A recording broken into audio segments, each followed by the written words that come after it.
animarlos para ir a 2 de Pedro capítulo 3 versos 17 y 18. 2 de Pedro 3, 17 y 18. Si ya están ahí, pues la palabra de Dios dice así.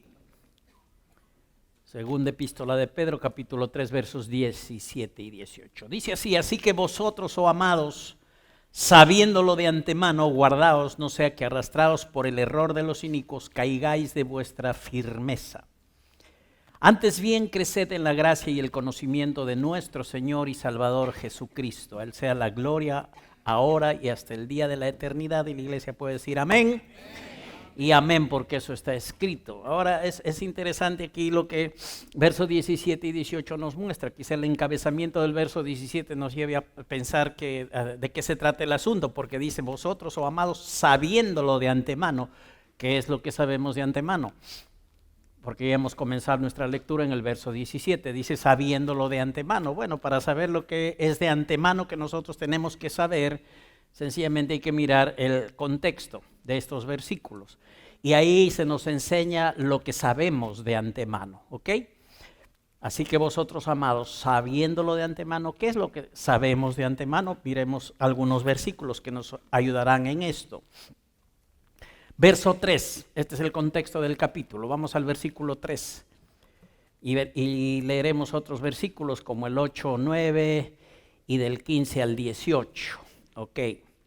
Ahí vamos a enterarnos, especialmente en los versículos iniciales que mencioné, acerca de lo que es lo que sabemos de antemano. Verso 3, dice así, de 2 de Pedro capítulo 3, versículo 3 dice: sabiendo primero esto, que en los postreros días vendrán burladores andando según sus propias concupiscencias y diciendo: ¿dónde está la promesa de su advenimiento? Porque desde el día en que los padres durmieron, todas las cosas permanecen así como desde el principio de la creación. Versos 8 y 9. Mas, oh amados, no ignoréis esto, que para el Señor un día es como 1000 años como un día. El Señor no retarda su promesa, según algunos la tienen por tardanza, sino que es paciente para con nosotros, no queriendo que ninguno perezca, sino que todos procedan al arrepentimiento. Y verso 15 y 16 dice: tened entendido que la paciencia de nuestro Señor es para salvación, como también nuestro amado hermano Pablo, según la sabiduría que le ha sido dada, os ha escrito, casi en todas sus epístolas, hablando de ellas, de estas cosas, entre las cuales hay algunas difíciles de entender, las cuales los indoctos e inconstantes tuercen, como también las otras escrituras, para su propia perdición. Así que vosotros, dice el verso 17, amados, sabiéndolo, esto lo hemos leído ya, de antemano guardaos, no sea que arrastrados por el error de los inicuos caigáis de vuestra firmeza. Finalmente el último versículo, el verso 18 de 2 de Pedro capítulo 3 dice: antes bien, creced en la gracia y el conocimiento de nuestro Señor y Salvador Jesucristo. A Él sea la gloria, ahora y hasta el día de la eternidad. Y amén. Gloria a Dios.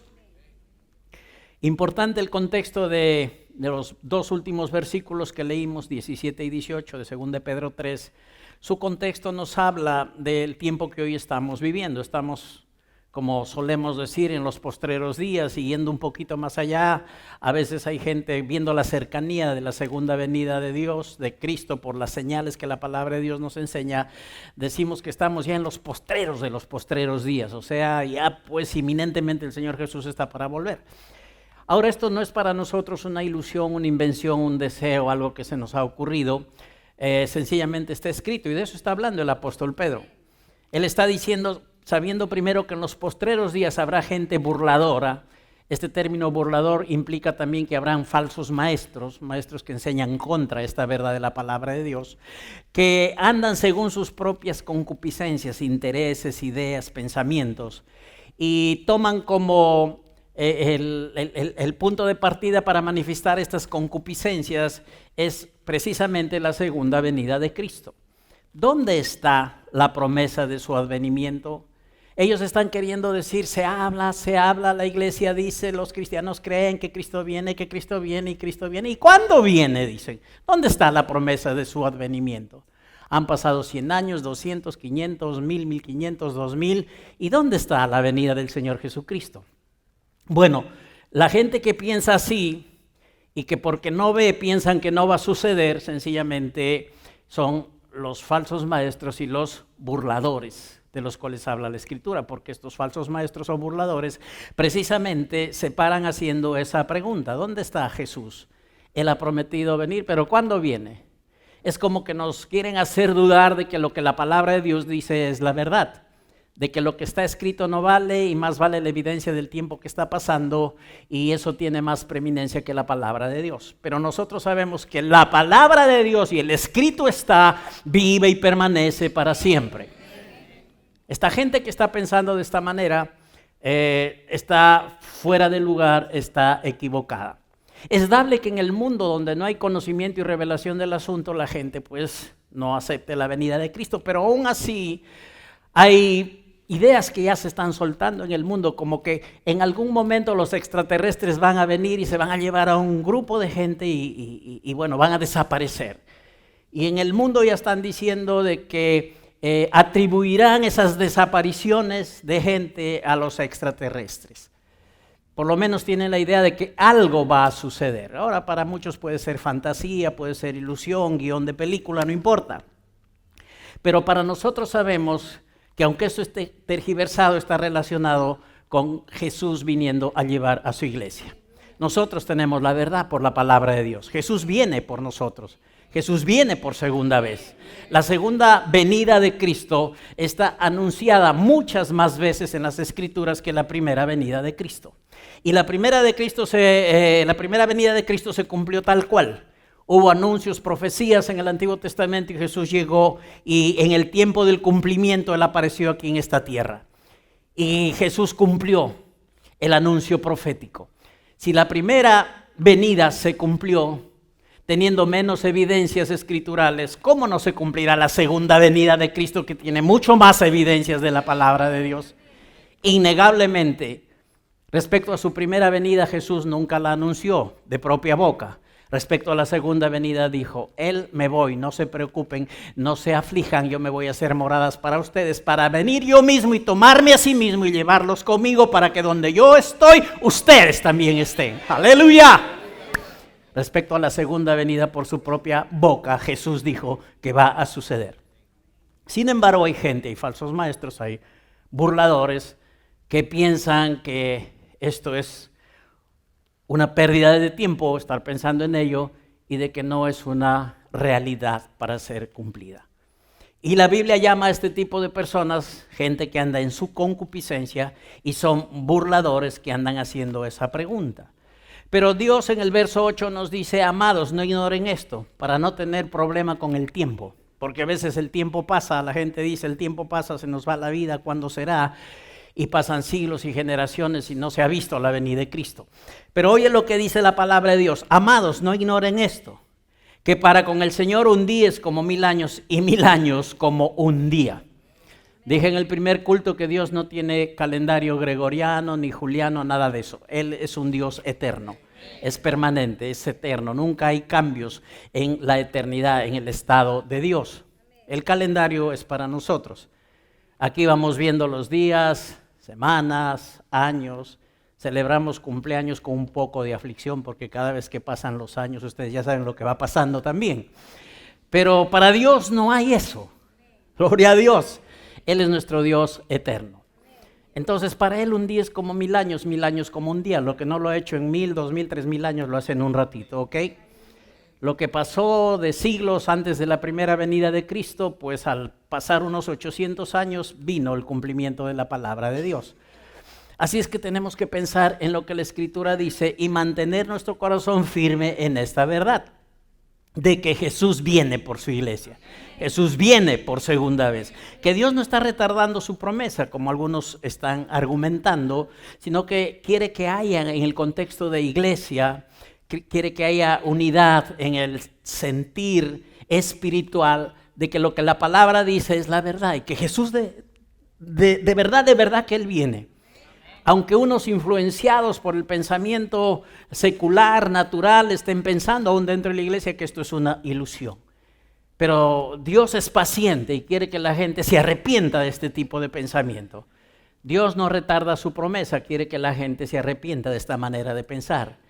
y que entiendan que Él es un Dios todopoderoso, sobrenatural, y que no es nada del otro mundo para nuestro Dios todopoderoso, que con su palabra creó los cielos y la tierra, levantar a la iglesia en una obra maravillosa, manifestando su poder. Dios lo hará.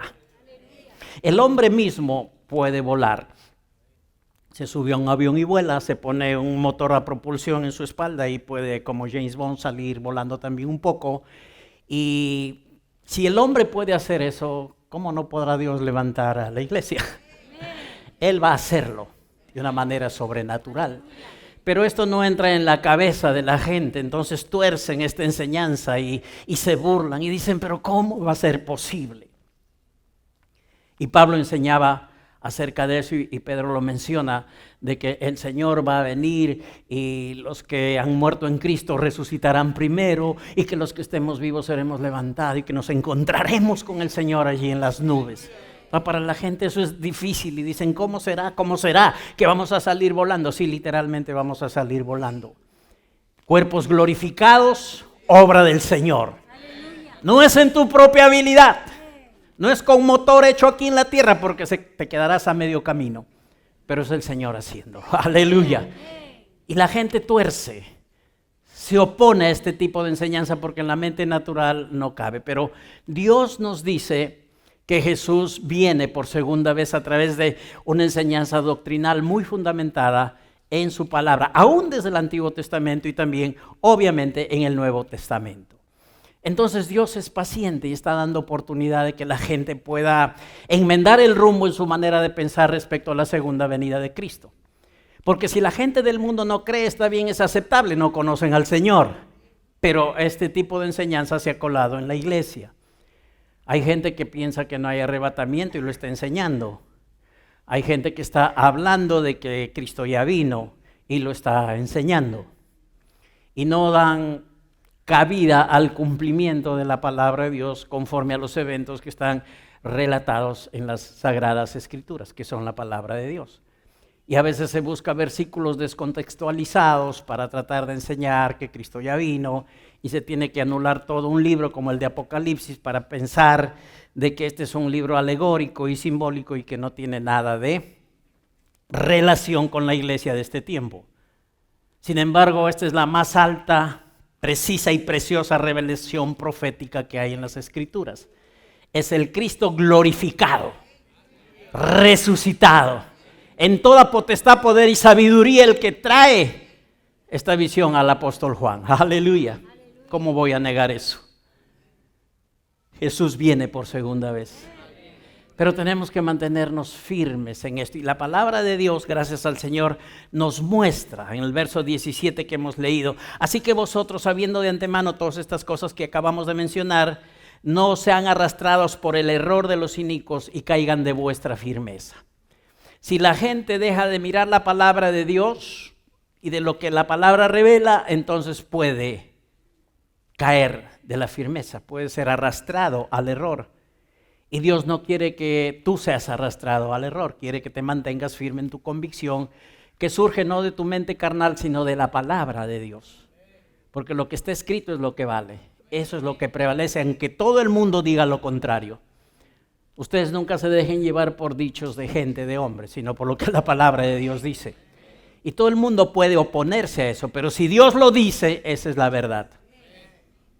Y entonces nuestra convicción está en la declaración de que Jesús viene por la iglesia y que Él viene por segunda vez para llevarnos. Entonces, nosotros tenemos que cuidar de no ser arrastrados por este error que está viéndose hoy en este tiempo en el cuerpo de Cristo aún, con sectores de la iglesia que ya no creen ni en el llamado rapto o arrebatamiento y tampoco en la segunda venida de Cristo como que está para suceder. Especialmente la gente que se les denomina los preteristas, están mirando entonces como que todo esto ya ha sucedido y que hoy estamos en el reino a plenitud. Pero si el reino está aquí, no puede estar el reino manifestado a plenitud. Tiene que estar el rey aquí en la tierra. Y ese es el tiempo del reino, el reino milenial. Amén. y hemos oído y aprendido acerca de esto. Entonces, en el verso 18 dice la palabra, antes bien, después de advertirnos que sabiendo de antemano las cosas, guardemos de no ser arrastrados por el error, dice, antes bien, creced en la gracia y el conocimiento de nuestro Señor y Salvador Jesucristo.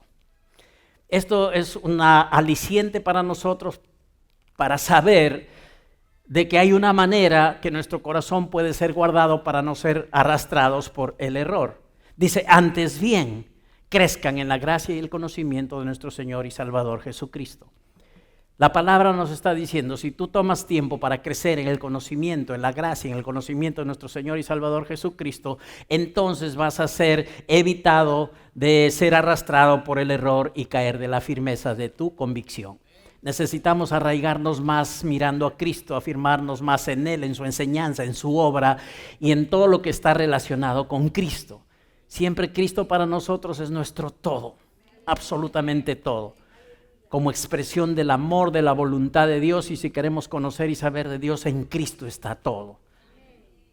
Y no tenemos que mirar otra cosa, ni a gente, ni a circunstancias, sino a Cristo. Nuestros ojos puestos en Jesús, el autor y consumador de nuestra fe. Así es que necesitamos crecer en el conocimiento del Señor Jesucristo, de la gracia primero, y la expresión de la gracia mayor, que es el Señor Jesucristo. Ahora vamos a dejar en esta tarde ya que el Señor Jesús se dé a conocer a sí mismo a nosotros. Que Él diga, yo soy esto, yo soy lo otro. Y qué bueno que Él se presente y nos diga, yo soy así, para conocerle. ¿No? Es importante cuando uno quiere que alguien le conozca, conversa, le comparte, yo soy así, nací aquí, hago esto, hago lo otro, y la gente nos va conociendo. Entonces Jesús va a ser el que se dé a conocer a nosotros mismos ahora en este tiempo. Entonces Él nos va a decir, yo soy así. Entonces vamos a ver una de las cosas que Jesús nos va a revelar de sí mismo. Y quiero ir a Juan capítulo 15, compartirles algunas cosas de esto. Jesús en Juan 15 dice, yo soy la vid verdadera. Entonces cuando Jesús nos enseña y uno entiende el significado de lo que es la vid verdadera, entonces obviamente se va produciendo un conocimiento mayor de nuestro Señor Jesucristo.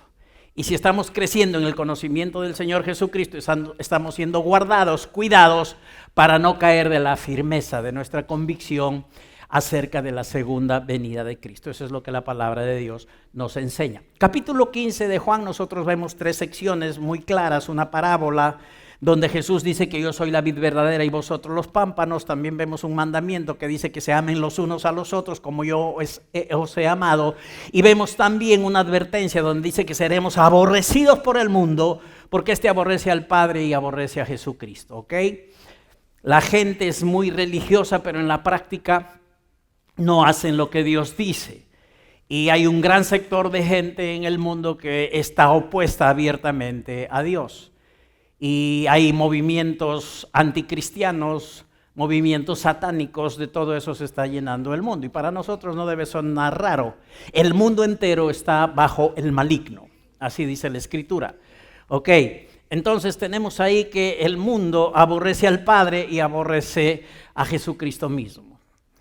Pero hay ciertas excepciones que se presentan en nuestra vida a razón del favor y la gracia de Dios que va operando en nosotros, de tal manera que aún la gente del mundo, aún la gente que tiene otra forma de creer, de pensar, de religión, puede ayudar a nuestra vida por la gracia y el favor de Dios. ¿Creen en eso?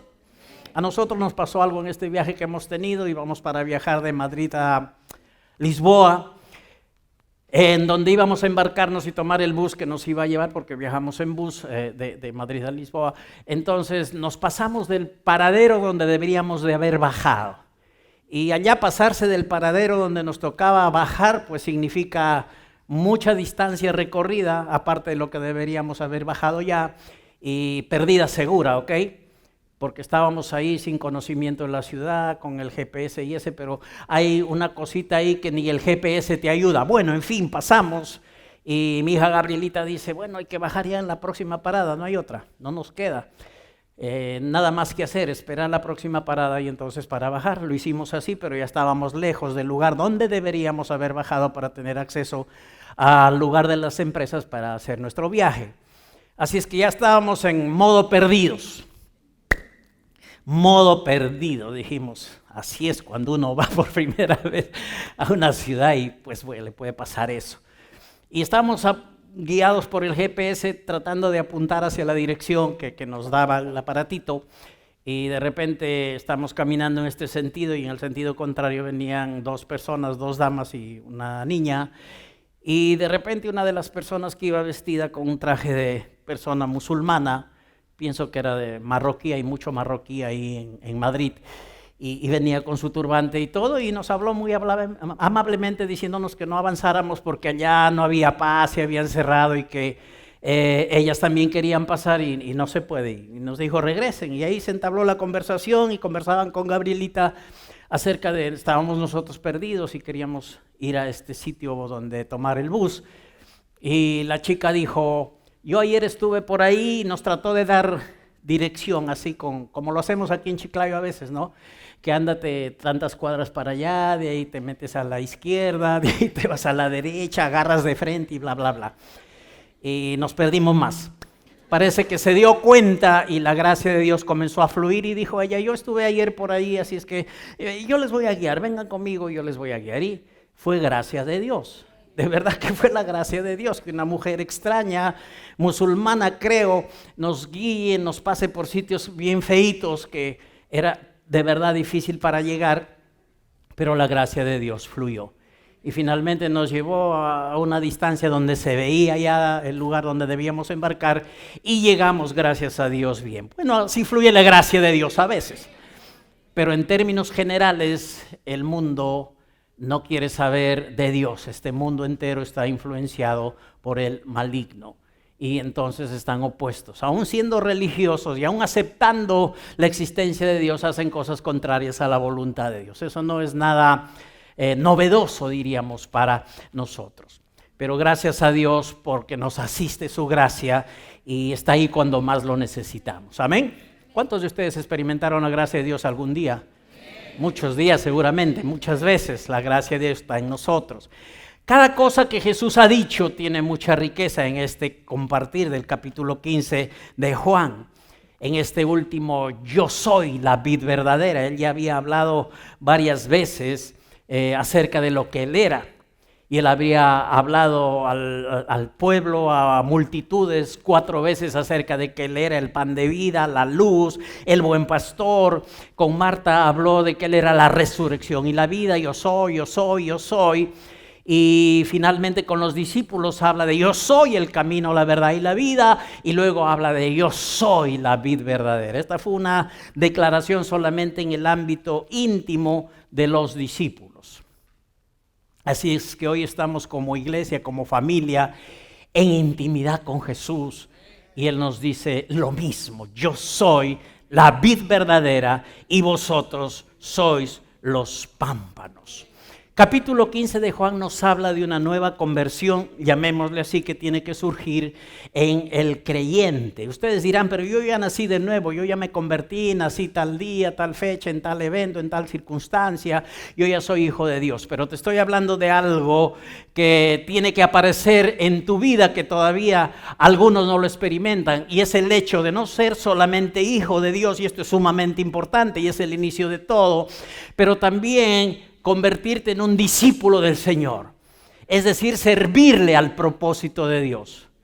Eres hijo bendecido, amén. Eres hijo salvo, perdonado, sano por la llaga de Jesús, legalmente prosperado, con todos los beneficios, con todas las bendiciones, porque así está escrito en la palabra de Dios. Pero también tenemos que pensar en el propósito. Esto tiene que ver con ser un discípulo del Señor. Que Él es nuestro maestro, no solo nuestro salvador, sino nuestro maestro que nos enseña a que podamos hacer lo mismo que Él hizo en esta tierra para agradar al Padre y cumplir su propósito. Somos felices de ser hijos de Dios, amén, de ser bendecidos en Cristo. Pero Juan 15 nos habla acerca de ser un discípulo del Señor, de entender que estamos en esta tierra y somos parte del cuerpo de Cristo para llevar fruto.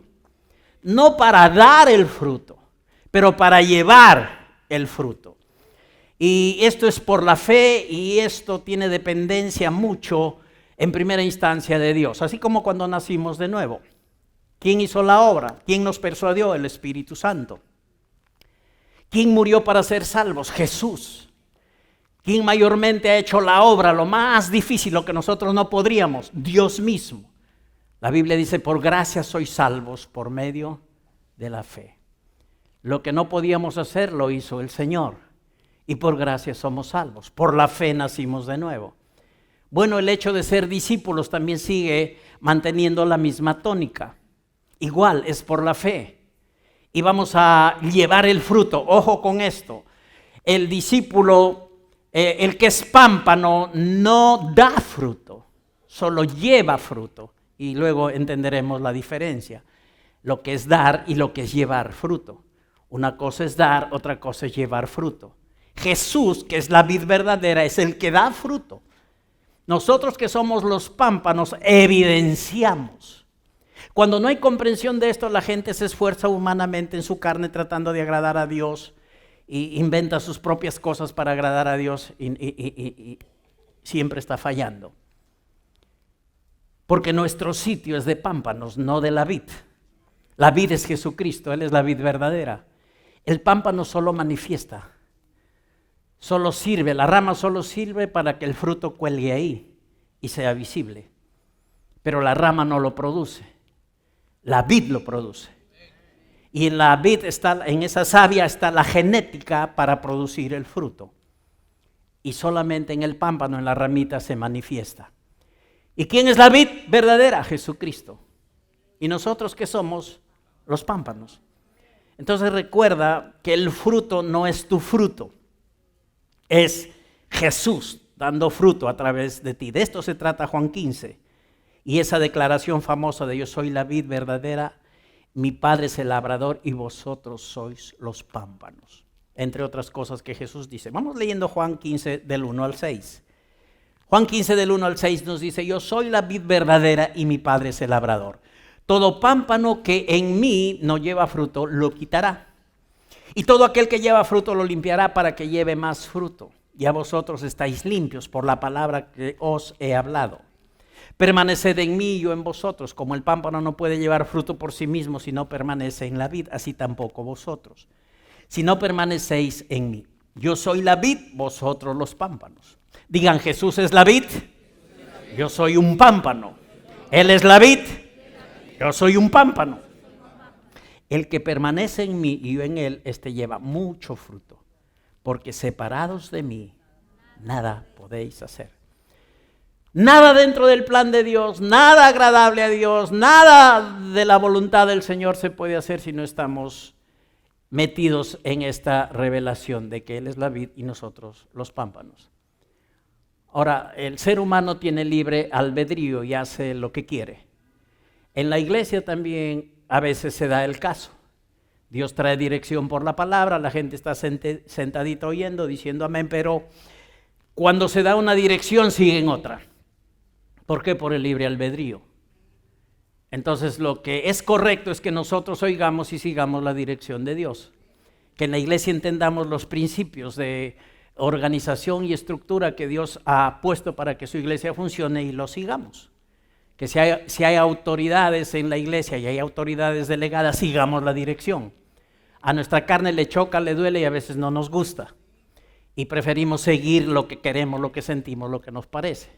Estamos recibiendo una dirección, pero la gente por su libre albedrío toma la dirección que quiere. Pero eso no conviene, eso es dañino. Nos conviene estar de acuerdo con Dios. Nos conviene siempre seguir la dirección de Dios. Decir amén a la palabra de Dios y en la práctica poder llevarlo a cabo.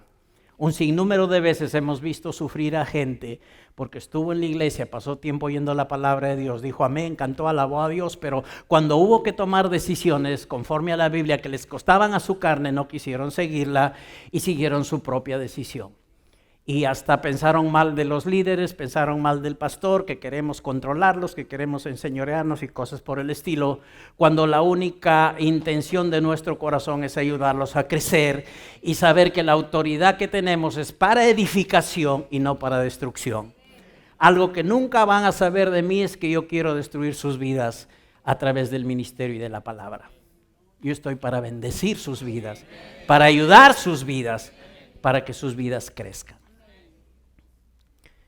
Y entonces cuando oímos de Dios cosas y cuando seguimos por nuestra propia cuenta, obviamente no va a haber el fruto que se requiere dentro del plan de Dios. ¿Por qué Jesús habla acerca de esto? Yo soy la vid verdadera. El Antiguo Testamento habla mucho de Israel como la vid y sabemos que los discípulos eran judíos y para ellos era muy familiar el hecho de la vid. Ahora Jesús está saliendo del aposento alto y está yendo con sus discípulos al monte Getsemaní, ya previamente a el tiempo de su crucifixión. Ahora cuando agarran ese camino hacia el Getsemaní, tienen que pasar al frente del templo de Jerusalén. Y en esa pared frontal está una vid gigante y adornada con ornamentos de oro. Y Jesús se dio cuenta acerca de que esto llamó la atención de los discípulos. Y para los discípulos ellos eran la vid, como judíos con ese pensamiento. Pero sabemos que Israel nunca cumplió el propósito de Dios como vid de Dios. Sí fue la vid de Dios, pero ellos no cumplieron el propósito como vid de Dios. Y entonces Jesús se dio cuenta de esto, pero en la palabra sí realmente hay un respaldo escritural para mostrarnos que Israel en el Antiguo Testamento era la vid de Dios. Por ejemplo, el Salmo 80, verso 8 dice: hiciste venir una vid de Egipto, echaste las naciones y la plantaste. ¿A quién se refiere? Al pueblo liberado de la esclavitud egipcia por medio de Moisés. Lo sacó del cautiverio y echó las naciones de la tierra prometida y ellos fueron plantados ahí. Israel era la vid de Dios como pueblo, como nación, ilustrativamente. Luego el profeta Jeremías habla la siguiente expresión de parte de Dios: te planté de vid escogida, simiente verdadera toda ella. ¿Cómo pues te has vuelto sarmiento de vid extraña? Israel se sigue llamando la vid de Dios, pero una vid que no cumplió ni dio fruto conforme al deseo de Dios. Una vid que se volvió sarmiento de vid extraña, porque Israel se pegó a Egipto, se pegó a Siria, se pegó a los paganos, se pegó a los idólatras y dejó de lado al Dios vivo. Y no cumplió su cometido. Por eso la expresión de Jeremías, que es simiente verdadera, pero se ha vuelto sarmiento de vid extraña. La vid de Dios produciendo frutos malos, debería producir fruto de Dios. Debía manifestar fruto de Dios, pero estaba manifestando fruto extraño. Estaba manifestando cosas del mundo, dejando de lado el propósito de Dios. Israel era la nación, el pueblo de Dios, para manifestar las bendiciones del pacto a otras naciones, para que el mundo de ese tiempo conociera al Dios vivo, conociera al Dios de Abraham, de Isaac y de Jacob. Sin embargo, Israel dejó de ser la vid de Dios y fue una vid que se había vuelto sarmiento de vid extraña. La palabra de Dios, por el contexto en que Israel estaba viviendo y la ley y todo lo que había sido dado en ese tiempo, también habla del juicio que iba a venir a causa de esto. Oseas 10 dice: Israel es una frondosa viña que da abundante fruto, pero para sí mismo. Conforme a la abundancia de su fruto multiplicó también los altares, conforme a la bondad de su tierra aumentaron sus ídolos. Esto puede pasar hoy en gente que oye la palabra de Dios y no la sigue, en gente que recibe dirección de Dios y sigue por su propia cuenta. Pero tenemos que saber que hay consecuencias cuando no seguimos la dirección de Dios. Y no tienen que ver con que Dios se olvidó de su gracia o que Dios ya no es bueno, ya no es bondadoso y que está enojado con nosotros. No, solo son consecuencias de no seguir la dirección de Dios. Ningún mandamiento de Dios es gravoso para tu vida, óyelo bien. Ninguna dirección de Dios te hace daño. No es para tu mal, si quieres oírlo de otra manera. Siempre la dirección de Dios será para beneficio y bendición de tu vida. Que en un momento dado no te guste, que en un momento dado te puede costar oírle y recibir. Como a veces tenemos un sentir de que alguien me está molestando y quiero que le vaya mal. ¿Les ha pasado o no? Sí, nos pasa a todos. Que dijo cosas malas de mí, quiero que le vaya igual o peor. Pero somos llamados nosotros a amar a nuestros enemigos. El amor de Dios está en nuestro corazón. Así es que si alguien te hace daño, alguien te maldice, la palabra es muy clara y nos dice, tú bendícelo. Al que te maldice, bendícelo. Al que hace daño, hace el bien y ascuas de fuego amontonará sobre su cabeza. Entonces debemos tener un comportamiento de bendición distinto al que nuestra carne naturalmente quiere manifestar. Porque somos hijos de Dios. Entonces el pueblo de Israel fracasó en este asunto de ser la vid de Dios. Nosotros los hijos de Dios no tenemos que fracasar en eso. Y en el libro de Isaías se habla mucho más de este fracaso. En Isaías 5, capítulo 7, versos 1 al 7, no voy a leer todo, pero les doy el pasaje para que con tiempo puedan verlo. Habla acerca de que Dios estaba esperando que la vid, su vid, diera uvas buenas, pero dio uvas silvestres. Dios espera, Isaías 5 del 1 al 7, apúntenlo ahí, lo ven en casa con tranquilidad, pero Dios espera y esperaba del pueblo de Israel que era su vid que diera uvas buenas, pero dice que dio uvas malas, uvas silvestres. Dios, ¿qué está esperando del cuerpo de Cristo? ¿Qué espera Dios de la iglesia salvada y limpiada por la sangre de Cristo? Que llevemos fruto, fruto bueno para su gloria, no fruto malo, silvestre, porque tenemos una vid perfecta que es Jesucristo, una vid infalible que es Jesucristo. Él es la vid, nosotros solo evidenciamos el fruto. Y ese fruto tiene que ser bueno, ese fruto tiene y debe de ser un buen fruto. Y eso es lo que Juan 15 nos quiere mostrar. Por supuesto, respecto a Israel, la Biblia nos muestra que hubo juicio de Dios a causa de que no cumplió su propósito por el contexto en el que estaban ellos viviendo en el tiempo de la ley. ¿Cómo es Dios ahora? Hoy la gente que desobedece a Dios es su propia elección y cosecha de su desobediencia también, pero tenemos a un Dios que ya no está airado con nosotros por causa de Jesucristo. Es decir, Dios no va a tener la misma actitud que tuvo con Israel, la va a tener con nosotros. ¿Por qué? Porque hoy de por medio está Jesucristo, de por medio está un nuevo pacto, de por medio está la intercesión de Cristo, de por medio está Jesús favoreciéndonos a nosotros. Entonces, si es que vamos contracorriente en lo que es la voluntad de Dios y en lo que Cristo ha hecho y no creemos en eso y vamos por un lado y por otro, Dios va a hacer todo de su parte por ayudar nuestra vida, como lo vamos a ver ahora. Porque Él es bueno, Él es un papá bueno. Así como un padre normal, que Jesús dijo, siendo malos, saben dar buenas dádivas a sus hijos. ¿Cuánto más el Padre Celestial dará buenas cosas a los que le pidan?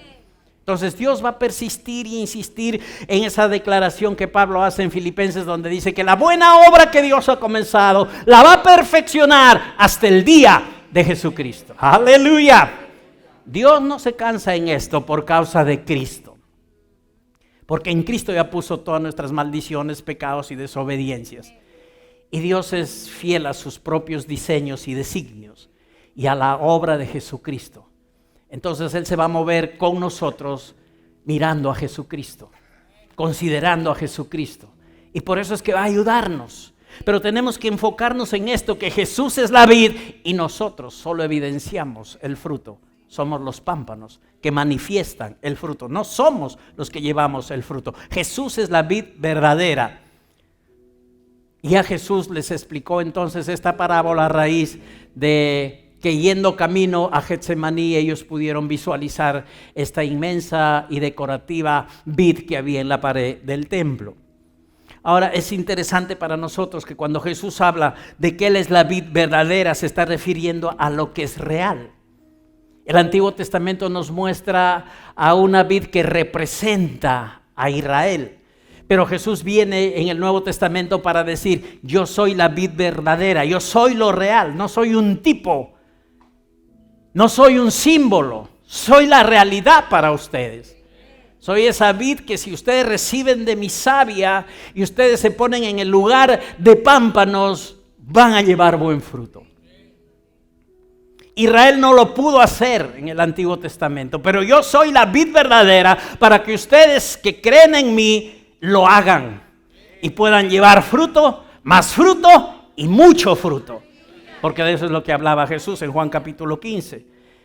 Cuando la Biblia dice que Él es la vid verdadera, este término aletinos, que es el término que ha sido traducido verdadera, entonces nos hace alusión a lo perfecto, a lo que se diferencia de lo imperfecto, a lo genuino que se diferencia de lo falso.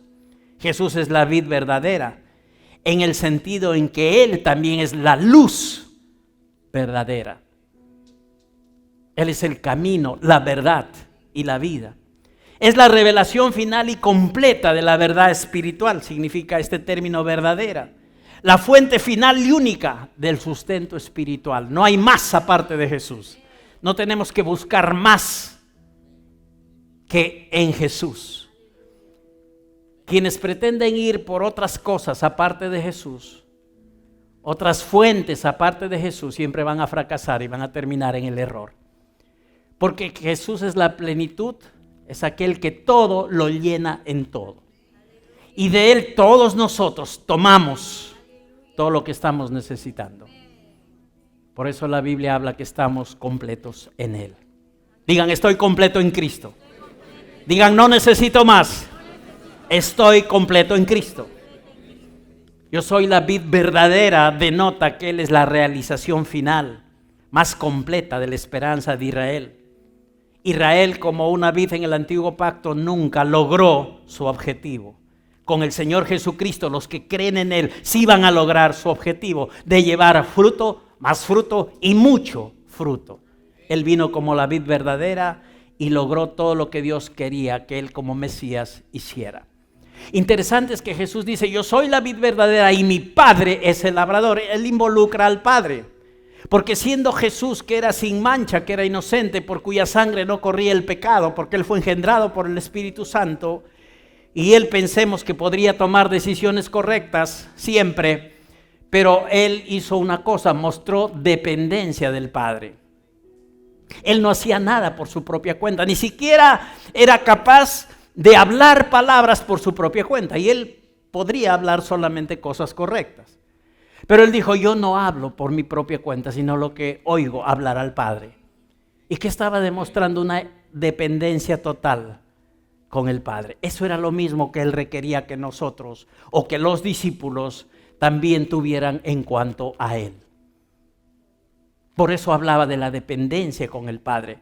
Él soltó expresiones como la siguiente: yo estoy en el Padre y el Padre está en mí. Yo y el Padre uno somos. Él y el Padre no eran entidades separadas que cada uno andaba por su propia cuenta. No, Él y el Padre eran uno. Él estaba sometido totalmente a la voluntad de Dios. Así sus discípulos deberían permanecer y depender también de Él. Esto era el deseo de Jesucristo. Y por eso hablaba como que Él es la vid y nosotros los pámpanos. Y que separados de Él nada podemos hacer dentro del orden de Dios y que sea agradable a Dios. Uno puede hacer 1000 cosas por su propia cuenta y deseo, intención, pero nada de eso puede ser en línea con el corazón de Dios. Tenemos que estar ligados a la visión de Cristo, a lo que el Espíritu de Cristo quiere, a lo que la palabra inspirada por el Espíritu Santo nos enseña. El discípulo de Jesucristo se deja enseñar por Él y sigue la dirección que Jesús nos está dando. Amén, iglesia. Importante para nosotros que aquí no se habla de cómo ser salvo en el capítulo 15 de Juan. No se habla de cómo mantenerse salvo por tus buenas obras o cómo perder tu salvación si es que no haces buenas obras. Aquí se habla del propósito de la salvación. Juan 15, yo voy a repetir esto, no habla de cómo ser salvos. Juan 15 no habla de cómo mantenerte salvo por tus obras. Juan 15 no te habla de cómo vas a perder tu salvación si es que no tienes buenas obras. El propósito de Juan 15 es que entiendas, valga la redundancia, el propósito de la salvación. ¿Para qué Dios te ha salvado? ¿Para qué Jesús te ha llamado? ¿Para qué eres miembro del cuerpo de Cristo? es para que seas su discípulo. No es para ser un asistente eventual a los cultos de la iglesia. Eso está bien, eso tiene su sitio y hay que hacerlo, porque precisamente en reuniones como esta recibimos instrucción, sabiduría de Dios para conducir nuestra vida. Pero no lo es todo. Sabes que hay que oír, hay que creer, hay que guardar y hay que hacer la palabra de Dios, hay que ponerla por obra. No es beneficioso, y Santiago dice que uno se engaña a sí mismo cuando oye la palabra y no la aplica, no la hace. El que es un oidor olvidadizo de la palabra de Dios se engaña a sí mismo. El plan de Dios es que nosotros llevemos fruto y mucho fruto. Y para eso tenemos que estar dependientes de la palabra de Dios. Ok, entonces aquí no vamos a aprender cómo ser salvos ni cómo mantenernos salvos por las obras, sino para qué Dios te ha salvado, para que tú seas un discípulo, para que tú hagas la voluntad del Padre como Jesús la hizo. Porque la verdad es que nosotros somos miembros del cuerpo de Cristo. Ya no somos gente independiente, un ente cada uno de nosotros separados de Jesús. No, somos el cuerpo de Cristo. Y estamos para hacer lo que Jesús quiere que hagamos. Ahora, Él es la vid, nosotros los pámpanos. La vid da el fruto, nosotros lo manifestamos. Nosotros dependemos de Cristo, del Espíritu. No damos pasos por nuestra propia cuenta. Consideramos la palabra y el Espíritu. Entonces ahí es que nosotros estamos dando la oportunidad a que Jesús obre y opere y nosotros manifestamos. Nosotros llevamos el fruto, no lo producimos. Es Jesús, la vid verdadera, el que produce el fruto. Entonces tú no tienes por qué estar tomando el papel que no te corresponde, porque vas a fallar. Permanece en Él. ¿Y qué es permanecer? Es estar donde debes estar, donde te toca estar. ¿Y dónde nos toca estar? Como pámpanos. El pámpano no tiene que pretender ser vid, porque va a fallar. Jesús es la vid verdadera. Y nosotros tenemos que mantenernos donde nos toca estar, como pámpanos. Y ahí vamos a llevar el fruto. Jesús siempre será la vid verdadera. Y el propósito de Jesús es dar fruto a través de nosotros. La vid es infalible. Amén. ¿Amén o no? Jesús es verdadero y perfecto, sin fallas. Él está listo para dar fruto a través de nuestra vida. Esta vid nunca va a ser quitada ni cambiada, es perfecta. Y es sembrada por el Padre, Él la sembró para bendecir nuestras vidas. ¿Qué tienen que hacer los pámpanos? El propósito de estos no es dar fruto, es llevar fruto. La palabra llevar en el Nuevo Testamento ha sido traducida de la palabra griega fero, F-E-R-O. Cuando la Biblia, en nuestra Biblia en español dice llevar, el término original es fero, que significa llevar, cargar, presentar, soportar. El término fero no significa dar. Cuando la Biblia quiere mostrar el significado del dar, usa la palabra poieo. Y poieo es producir, es trabajar, es hacer. Ese es el papel de Jesús. Y el de nosotros es fero, llevar, presentar, soportar el fruto. Pero no lo damos, no lo producimos. El que lo produce es Jesús. Hay que estar en dependencia de Él, de su enseñanza, usar los recursos que Él nos ha dado, de tal manera que así vamos a manifestar el fruto. Pero quien lo produce es el Señor Jesucristo, porque usamos lo que Él ha hecho, lo que Él nos ha dado, los recursos sobrenaturales que Él nos ha dado. Entonces así se produce el fruto por parte de Jesús y nosotros lo manifestamos. Si alguien se encuentra tratando de producir el fruto y no solo de llevarlo como pámpano, va a fracasar, se va a frustrar, se va a equivocar. Hay una expresión aquí en Juan 15 que hemos leído, que todo pámpano que en mí no lleva fruto, para ir terminando, dice lo quitará. ¿A qué se refiere? Esta expresión mete miedo a veces. Y ha habido enseñanzas un poco tergiversadas acerca de esta expresión. Es como que la gente piensa que si alguien está ahí y no está produciendo nada, entonces Dios está súper enojado y lo está mirando con odio y lo va a agarrar y lo va a echar a patadas de la iglesia. Lo va a quitar. Y alguien lo llamó a eso que Dios hace una poda ahí en la iglesia. Bueno, el término podar no está ahí. es sencillamente que dice que todo pámpano que en mí no lleva fruto lo quitará. Pero ¿a quién se refiere? ¿A qué se refiere esta expresión? Esto es para sacarnos del miedo, y aquí hay gracia de Dios para alumbrar nuestro entendimiento. Esto es algo muy bueno, iglesia, porque limpia nuestra mente de pensamientos equivocados. Hay gente que piensa que el que no lleva fruto es un falso profesante, que nunca ha sido un hijo de Dios por la fe, que es un cristiano que ha perdido su salvación, piensan otros. Otros piensan que es un cristiano que recae y se aparta del Señor y se interesa en las cosas de este mundo. Hay muchas ideas acerca de el que no lleva fruto que será quitado, pero realmente ¿de qué se trata? Número 1, el labrador es el Padre. ¿Y cuántos pueden decir un amén a que Dios es bueno? Dios es paciente, Dios es misericordioso, Dios es Dios de oportunidades. Es verdad, Él es nuestro consolador. Él ha dicho que la buena obra que ha comenzado, Él la va a perfeccionar hasta el día de Jesucristo. Entonces ya tenemos su palabra empeñada de parte del Señor.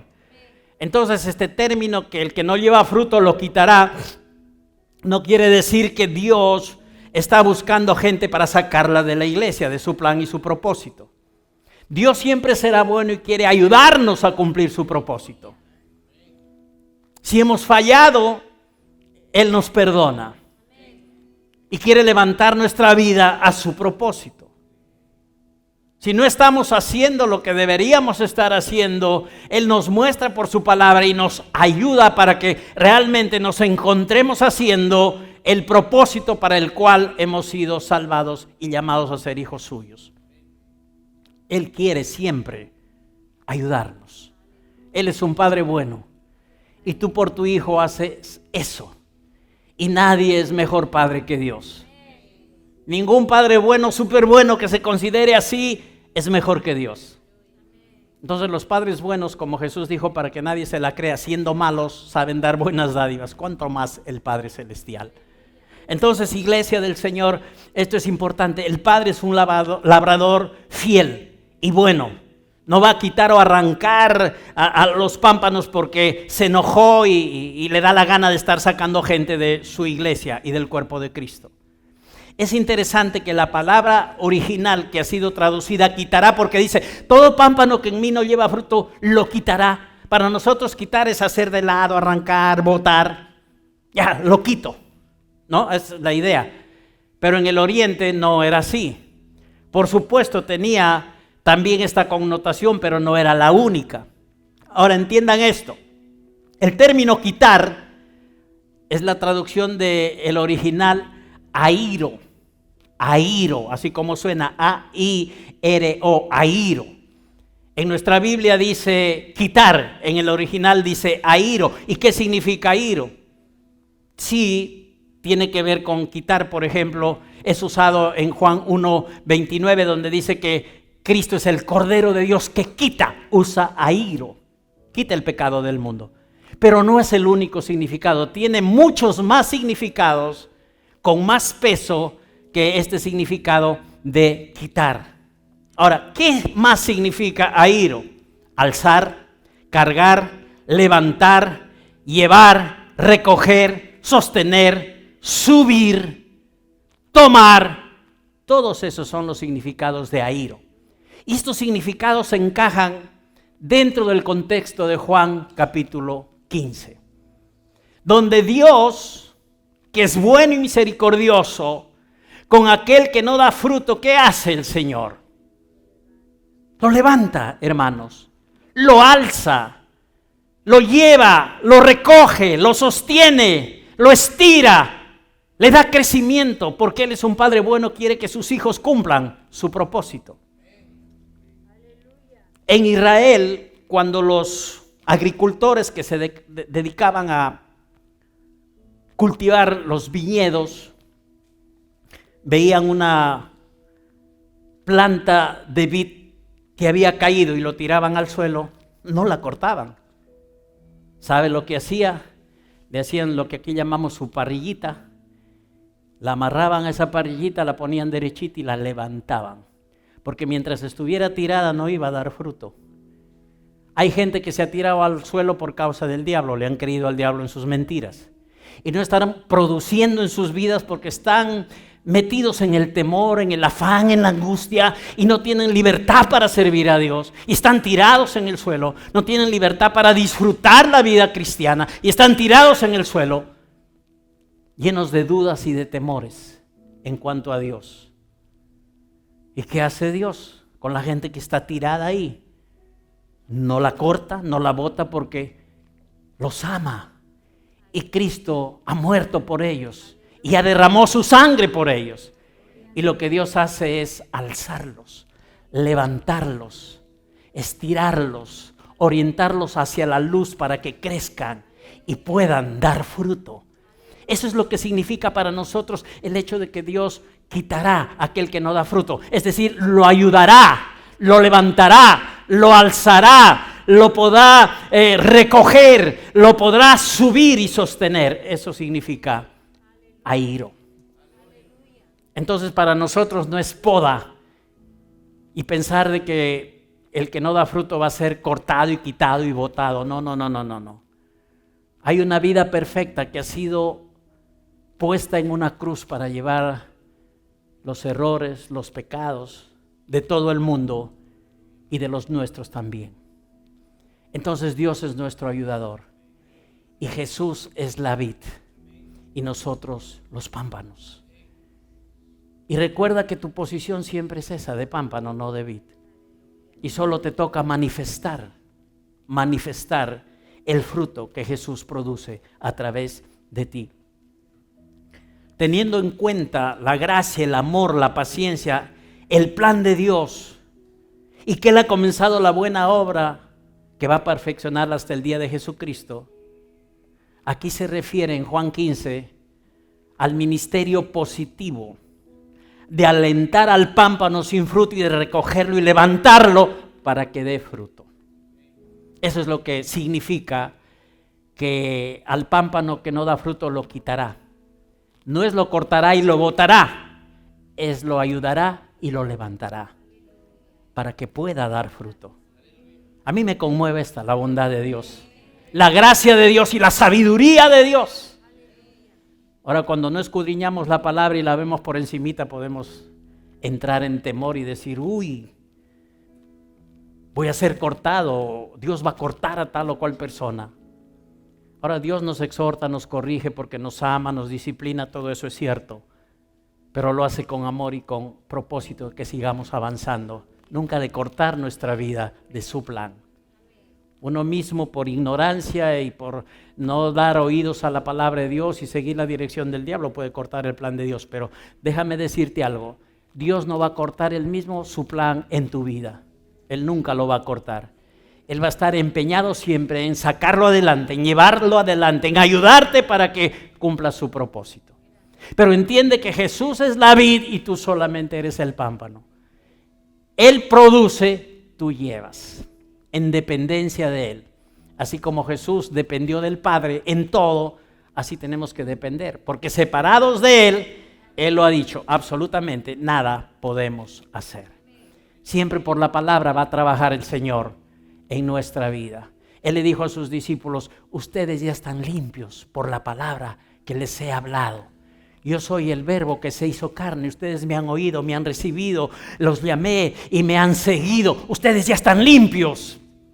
Solamente tengo que ir ayudándoles, perfeccionándoles, guiándoles al cumplimiento del propósito de Dios. Ustedes ya están limpios por la palabra. Jesús en Juan 13 le estaba lavando los pies a los discípulos y de repente Pedro le dice al Señor Jesús, nunca tú me lavarás los pies, en un arranque de querer sorprender al Señor Jesús como muy espiritual. Y no, ¿qué me vas a lavar tú los pies? Y Jesús le dijo, ¿sabes qué, Pedro? Si yo no te lavo los pies, tú no tendrás parte conmigo. Entonces, Señor Jesús, báñame. No solo los pies, también la cabeza, las manos y todo el cuerpo. Y Jesús le dijo, no, solamente necesitan ser lavados de los pies. Y aquí lo reafirma cuando dice, ustedes ya están limpios por la palabra que os he hablado. Nosotros ya estamos limpios por la palabra de Dios. Y la misma palabra día a día nos va a ir mejorando y limpiando y ayudando y perfeccionando. Tenemos que responder a la vid. y solamente evidenciar, por estar de acuerdo con la vid y seguir su dirección, el fruto como pámpanos que somos. Ese es nuestro sitio. Jesús ha dicho, yo soy la vid verdadera, mi Padre el labrador. Yo soy la vid verdadera y ustedes son los pámpanos. ¿Cuántos de ustedes gozan de ser pámpanos del Señor? Entonces no se olviden, iglesia de Dios, es por la palabra que el Señor nos va a ir perfeccionando. Ya nos limpió a través de la palabra incorruptible por la cual hemos nacido, y por la palabra de Dios seguimos en este crecimiento, siendo limpios, aprendiendo y aplicando la palabra de Dios a nuestra vida. Nunca tomes el lugar que no te corresponde. Recuerda que eres un pámpano y Él es la vid verdadera. ¿Cuántos conocieron un poquito más a Jesucristo esta mañana? Bueno, estamos siendo preservados del error de ser arrastrados en lo que Pedro decía, a dejar de confiar en que Jesús viene por segunda vez. Estamos haciéndolo a la manera de Dios, creciendo en gracia y en el conocimiento de nuestro Señor Jesucristo. Puedes levantar tus manos para ser agradecidos a Dios esta mañana. Hay más cositas que seguramente vamos a ir compartiendo. Y digo cositas con cariño porque son tremendas buenas cosas para nuestra vida. Padre Dios, te agradecemos por tu sabiduría viniendo a nuestro corazón. Te agradecemos por tu fidelidad. Te agradecemos, Padre, porque no hay mayor sabiduría que podamos recibir y disfrutar que la sabiduría celestial. Esta no es sabiduría natural, animal y diabólica, es sabiduría de lo alto para nosotros. Gracias por la comprensión que traes a nuestra vida para establecernos como lo que somos, como los pámpanos de la vid verdadera que es Jesucristo. Jesucristo es el productor del fruto, nosotros solamente lo manifestamos. Y te agradecemos que vamos a permanecer en nuestro lugar que nos atañe, que nos corresponde, no tomando el lugar de Cristo, sino el lugar que tú nos has dado, ser pámpanos de la vid verdadera. Te damos gracias. Gracias.